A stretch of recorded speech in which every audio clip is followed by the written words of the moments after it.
Chapter 16. Having taken quick advantage of the distraction to slip away before anyone knew he was gone, Chad Hanlon left the Anvil Ranch well behind him before daring to slacken his runaway pace. Once on the HM, he slowed to a more moderate rate of progression without lessening in the slightest the purposefulness of his advance. He was making straight for McLennan Headquarters Ranch, and a driving anxiety got into his look as he canvassed the probable course of the interview which would follow his arrival. He had never fully trusted Henry McLennan. The man owed him nothing. Ruthless strength was the only thing which McLennan respected, and this was by no means the ground on which Chad must base his present appeal. Yet it had to be made.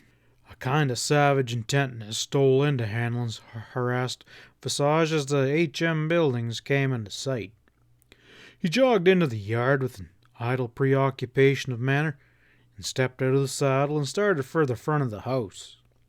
The windows were open on the warmth of the day, and from one of them drifted the murmur of deep masculine voices. "That a you, Henry?" Chad called. McLennan's dour countenance appeared in the opening. "Oh, hello, Hanlon." He gazed as the other, without expression. It was a moment before he added neglectfully, "Come on in." Chad reached the front door and let himself in. His wary glance darted about the interior in search of Marion, whom he had no desire to see at this moment, but she wasn't in evidence, and he came to the door of McLennan's office and peered within. "Come on, Chad. We're just sitting here talking shop." Henry sounded casual, if scarcely hearty. Hanlon nodded to him and glanced at the other man and sunk deep into a chair behind the window, whom he recognized vaguely as the colorless figure from the Bonanza Belt copper mines. The two men waited, looking up, and it did not strike Hanlon that he need delay when he had come here to say. "Henry," he said, his voice heavy with finality, "I need your help."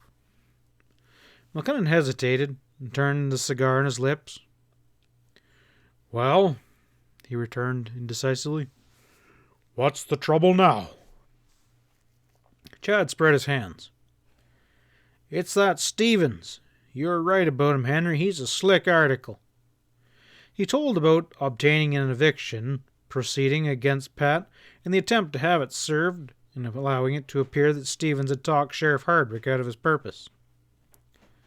McLennan's fleshy face darkened as he followed the tale. "Huh? What's getting into Dane, anyhow?" he growled explosively. "Ain't done nothing about Ace Cangle, neither. If he's growing old, I'll have to see about replacing him next election." "Why, it isn't altogether Hardwick's fault," Chad put in quickly. "That Stevens, he's a fast talker, Henry, and now he's making the claim that he bought the anvil and that I turned the deed over to him and then stole it back. Such balderdish as I've never heard in my life, but Stevens, he's been clever enough to lay his groundwork ahead, and he certainly talks smooth. I could see Hardwick was puzzled." "Huh! Can't he see through such capers as that?" McLennan barked. "Everybody on this range hasn't got your shrewd foresight, Henry," Hanlon pointed out diplomatically. "Pat Stevens, he's not only smooth, he's also dangerous. He gathers a tough crew of gunslingers and bad eggs about him, determined to have his own way down here, and he's got to be stopped. Damn it, I'm demonstrating to you," he began afresh. "One of Stevens' blackguards even murdered your foreman this morning in cold blood, within half a mile of where Dane Hardwick was trying to throw Stevens off the ranch." McLennan started up, his face a thundercloud. "Huh? What's that? Not Ike Mosher, Hanlon?" His tone was almost a bellow. "It was Mosher," Chad confirmed curtly. "You'll soon be notified officially. Right now Hardwick is riding at the head of the rest of Stevens' gang, trying to pick up that black-leg Connor for the killing. A posse, he calls it." He snorted his scathing contempt. A lot of help he'll get from that bunch. Why, they're hand in glove with that killer.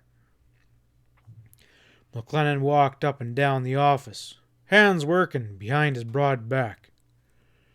That settles it. Things have been going further and further, and this is the end. Stephen has to be dislodged by any means at hand. I'll see he's prosecuted too. You asked me for help. He broke off abruptly, turning. What's on your mind? Chad concealed his feeling of excitement with difficulty. His sternness didn't soften. It's only a suggestion, Henry, he began offhandedly. Probably you can come up with a better move. I think you should get in touch with Hardwick right away and point out the stock stampeding that occurred since Stevens come here. Steers have been beefed from time to time. The burning of your High Springs camp was deliberate, too. Ace Cangle's killer ain't been caught yet, but Mosh's murder can be laid directly at Chip Connor's door, and probably both shootings can be hooked up, too. They certainly came out of the same basket. It all adds up to Stevens being an outright menace, and if Dane can't see it, Henry, your word should carry a plenty of authority. Don't that make some sense? McLennan slammed his fist down on the back of a chair. By Joffrey, I'll do it, he ejected heavily, his jaws snapping shut. This ain't any time for monkeying with... He broke off as a muffled clatter of steps sounded outside the big porch, and clicking rapidly in the sudden silence, they left no doubt of their urgency. The three men turned as the footstep advanced, running along the hall, and next moment Marion appeared in the door, her face pale and distraught. She was disheveled, her shirt-waist awry, and manifestly had been just through some harrowing experience. She seemed scarcely to see Chad Hanlon at all, facing her uncle.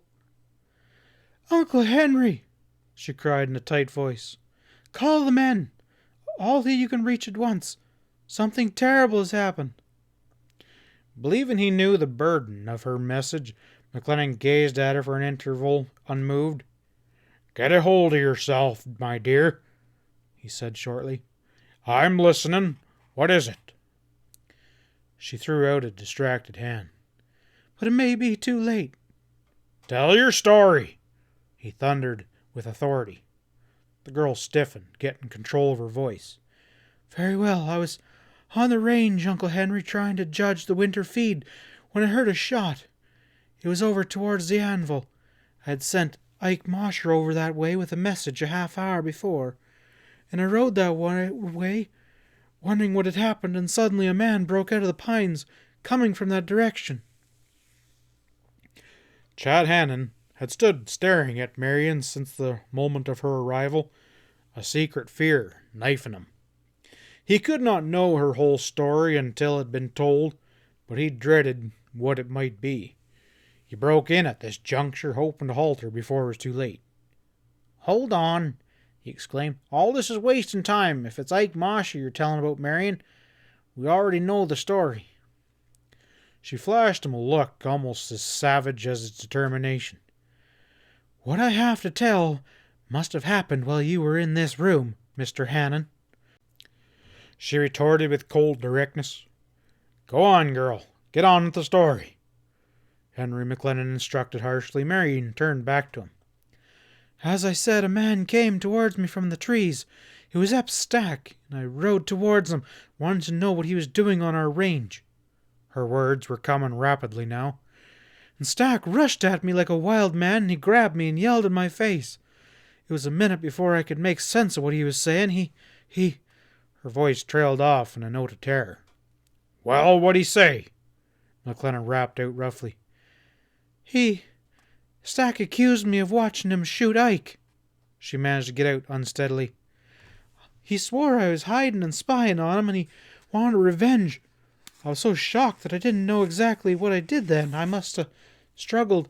His hands were clamped on my arms, and somehow I managed to break loose, and I slashed at his pony with my whip, and I think I hit it. It danced away, and I spurred Lady into a run. McLennan was listening to all this with a towering fury, and his eyes bored into her face. And what happened then? Stack came after me.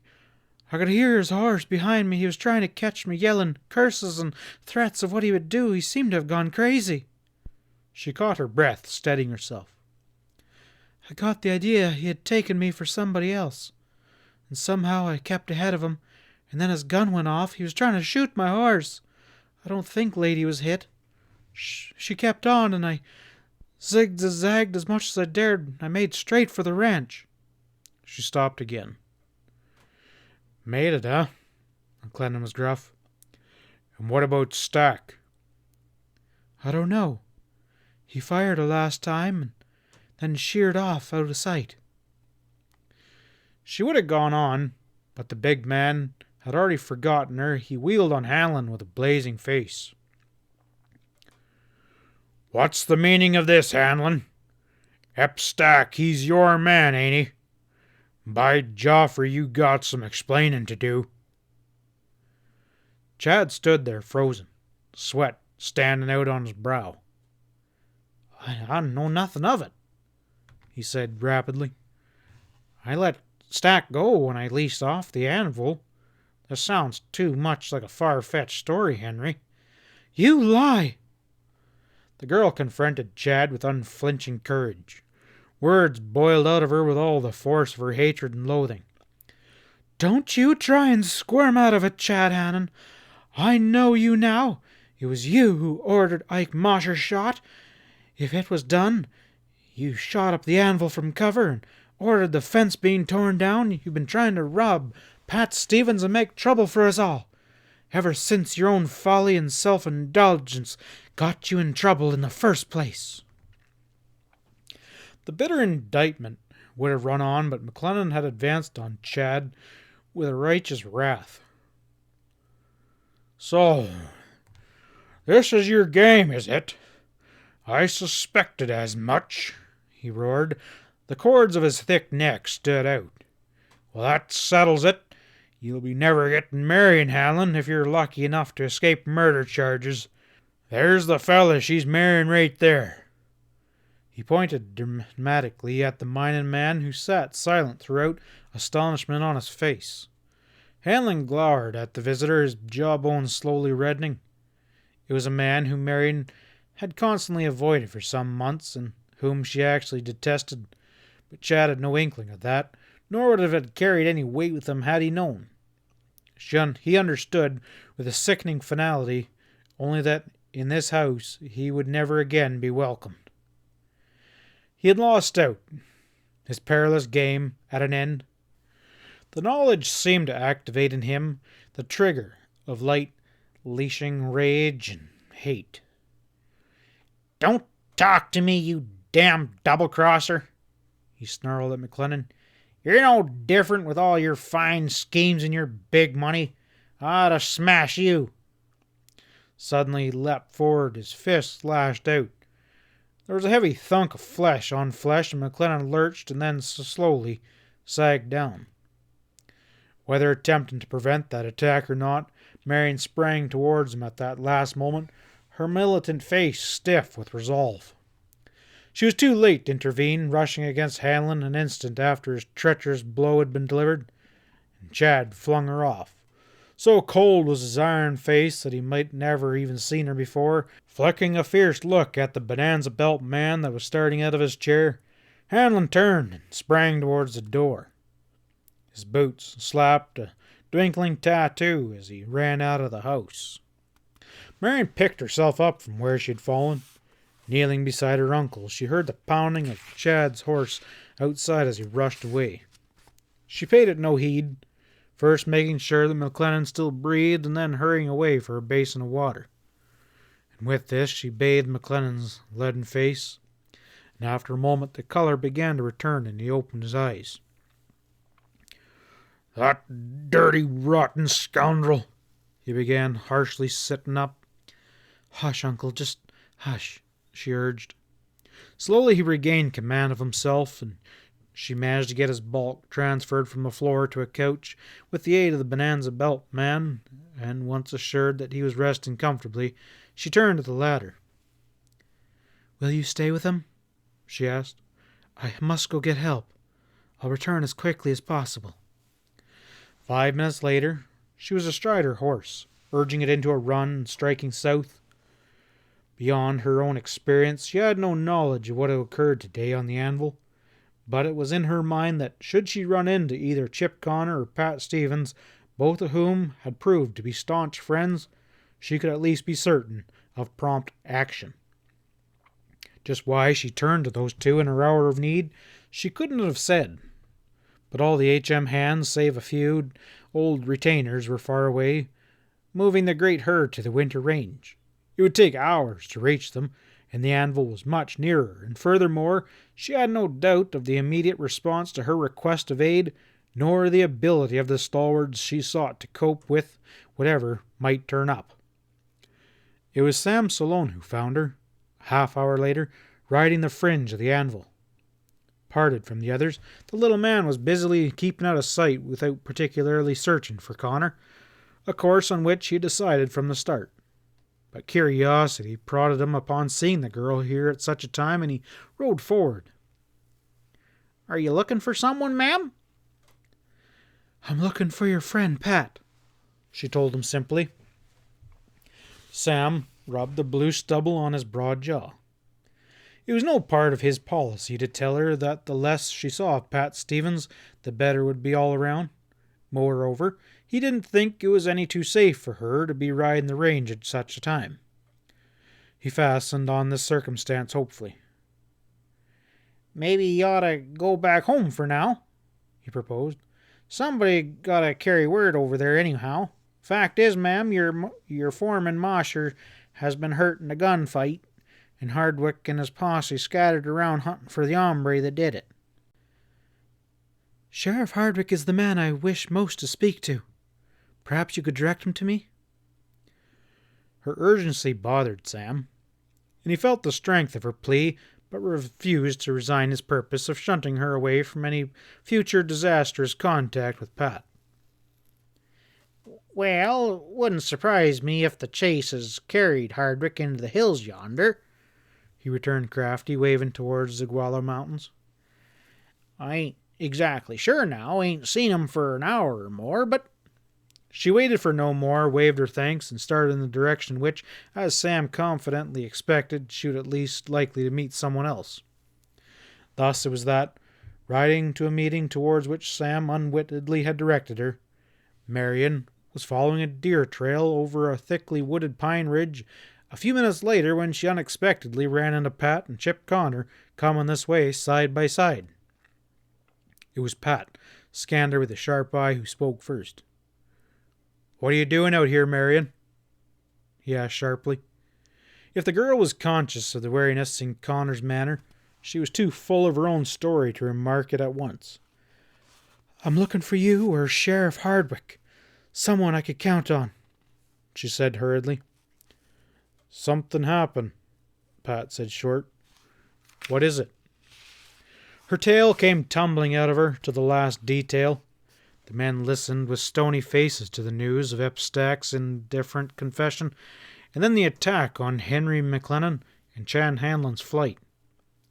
The girl had barely finished before her quick eye fell on to the handcuffs that encircled Connor's wrists. "Why, Chip!" She sucked in her breath, reaching toward the shiny, dull bracelets. Her fingers pointed. "What in the world does this mean?" A red stain dyed Connor's tight cheeks. He knifed a look at Stevens, expecting the worst to come spilling out now, finishing him forever in her eyes. And the girl saw him stiffen to meet the impact. Pat surprised them both. "Reckon it doesn't mean anything more than a misunderstanding is all." He tossed the loose cuff to Chip. "Connor's got it in his head that he stands charged with murder, Marion, and he wanted to run. I had to jerk him out of that idea." He eyed the puncher keenly. "You've got my word for it that things will come right in the end. Can I trust you in Marion's custody, Connor, while I go after Hanlon and Stack?" "Of course you can," exclaimed the girl instantly with firm conviction. But Pat was still waiting for the other's promise. Chip struggled with himself, puzzled and undecided. "Well, I sure won't leave her alone in the woods, Stevens, but," he began worriedly. Pat waited for no more. Pressing his knees against his horse, he turned the animal, jumped it into motion, before Connor could qualify his words further. In another moment, he disappeared from sight among the pines, the thud of horses' hooves swiftly dying out. End of chapter 16.